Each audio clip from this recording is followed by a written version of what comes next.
So guys, क्या भारत को US से F-16 फाइटर जेट को खरीद लेना चाहिए? क्योंकि अभी भारतीय वायुसेना की जिस तरीके की कंडीशन है, थोड़ी क्रिटिकल कंडीशन से गुजर रहे हैं। अब इस टॉपिक से रिलेटेड यूएस के एरियल कमांडर की तरफ से एक स्टेटमेंट जारी हुआ, जिसके हम वीडियो में आगे चर्चा करेंगे। उस स्टेटमेंट से हमें यह पता चला कि यूएस इंटरेस्टेड है भारत को F-16 फाइटर जेट को बेचने के लिए। गाइस, जैसा कि आई होप आपको पता होगा कि कैसे तेजस मार्क 1 के इंजन के साथ जो सिचुएशन चल रही है, या फिर हमारे मौजूदा राफेल जैसे फाइटर जेट की अपग्रेडेशन की बात करें, जिस तरीके से सारी चीजें रुक चुकी है, उन सारे सिनेरियो को देखकर लोगों का कहना है कि हमें यूएस से F-16 फाइटर जेट की डील कर लेनी चाहिए। अब इस टॉपिक पर यूएस जनरल का क्या कहना था, एक छोटी सी video. Give them the best that we have in the F-16s. Well, I think it's great that they're looking at different options, indigenous within the Indian Air Force as well as external foreign material sale partners. The more options that are out there, I think the stronger the Indian Air Force is going to be in the future.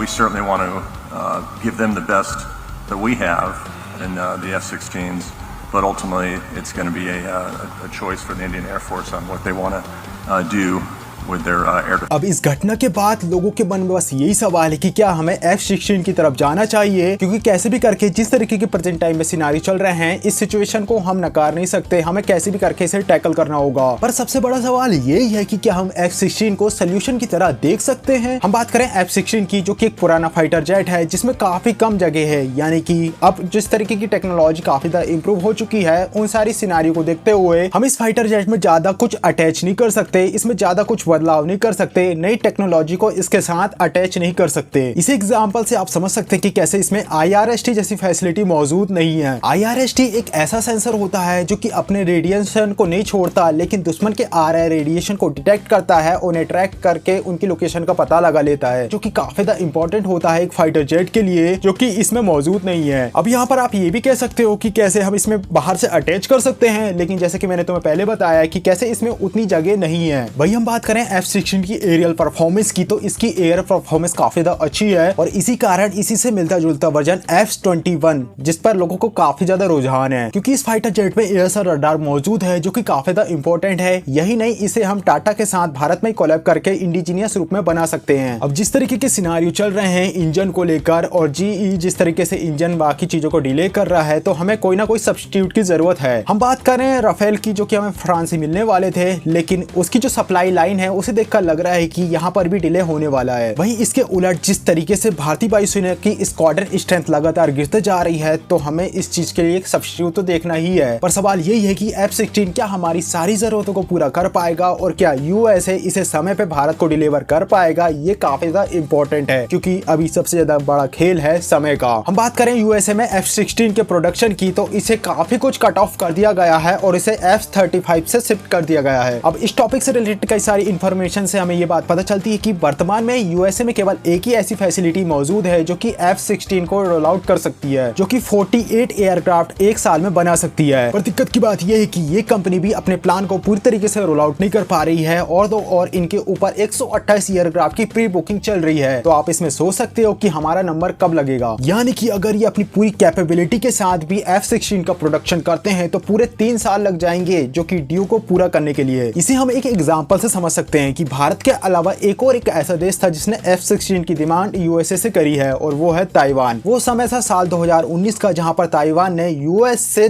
$8 billion की deal sign करी थी। इस deal के अनुसार USA Taiwan को F-66 के 66 unit deliver करने वाला था। कहा गया था कि कैसे इसमें 7 साल के अंदर, यानी कि 2026 में ये सारे एयरक्राफ्ट ताइवान को इश्यू कर दिए जाएंगे। लेकिन अभी साल 2024 का समय चल रहा है, और यहाँ पर कोई भी डिलीवरी हमें देखने को नहीं मिल रही है, और इसके पीछे भी वही इश्यू बताया जा रहा है जो कि तेजस मार्क 1 के साथ है, सप्लाई चेन प्रॉब्लम। और अगर हमें F-16 खरीदना ही है, तो फिर तेजस मार्क 1 और तेजस मार्क 2 का हम क्या करेंगे। यानी हमें ये समझना होगा कि अगर हम सिचुएशन को देखते हुए अगर इसे खरीद भी लें, तो ये हमें समय पर डिलीवर नहीं होने वाला। यानी कि F-16 जो कि प्रेजेंट टाइम के सिनारियो का सोल्यूशन नहीं है। बेसिकली यहाँ पर 2 तरीके की बातें करी जा रही थी कि कैसे अगर हम तेजस मार्क 1 और तेजस मार्क 2 को डेवलप नहीं कर पा रहे हैं, और अभी हम उसमें काफी समय लग रहा है, तो हमें खरीद लेना चाहिए और उसमें F-16 शिपिंग की बात करी जा रही थी, लेकिन यहाँ पर हमने डिस्कस किया कि कैसे ये भी हमें समय पर डिलीवर नहीं होने वाला। इसलिए अच्छा ये होगा कि हम तेजस मार्क 1 और तेजस मार्क 2 की जो सप्लाई चेन प्रॉब्लम है उसे सॉल्व करें और स्वदेशी तौर पर ही आगे बढ़े। सो गाइस ये था एक छोटा सा वीडियो। आई होप ये वीडियो आपको पसंद आया होगा। वीडियो अच्छा लगा प्लीज वीडियो को लाइक कर चैनल को सब्सक्राइब करेगा। वहीं इसके अलावा आपका क्या ओपिनियन है, इसके अलावा ऐसा कौन से एयरक्राफ्ट है जो कि हमारी प्रेजेंट टाइम की सिनारियो पे खड़ा उतरता है, हमें इस प्रॉब्लम से निकाल सकता है, और ऐसे कौन से कदम हमें उठाने चाहिए, आप अपना सजेशन कमेंट बॉक्स में दे सकते हो। वीडियो अच्छा लगा प्लीज वीडियो को लाइक कर चैनल को सब्सक्राइब करना। मिलते हैं नेक्स्ट वीडियो में, तब तक के लिए बाय।